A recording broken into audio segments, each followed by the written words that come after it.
Kardeşlerim, biliyorsunuz İslam İşbirliği Teşkilatı'nın kuruluşunun temelinde Kudüs davası vardır. Bugün artık sokaklarında masum genç kızların, babaların, annelerin, ihtiyarların, çocukların, gençlerin İsrail tarafından alenen infaz edildiği, acımasızca öldürüldüğü bir Filistin fotoğrafıyla karşı karşıyayız. Türkiye olarak Kudüs ve Filistin'deki zulüm konusunda dile getirdiğimiz itirazlarda çoğu defa yalnız kaldığımızı hissediyoruz. Ama bedeli ne olursa olsun hakkın, hakikatin ve mazlumun yanında yer almayı sürdüreceğiz.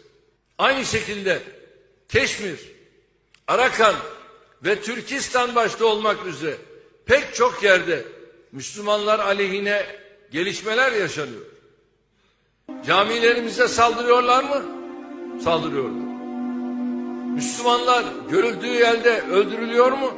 Öldürülüyor. Peki biz bunlara nereye kadar sessiz kalacağız?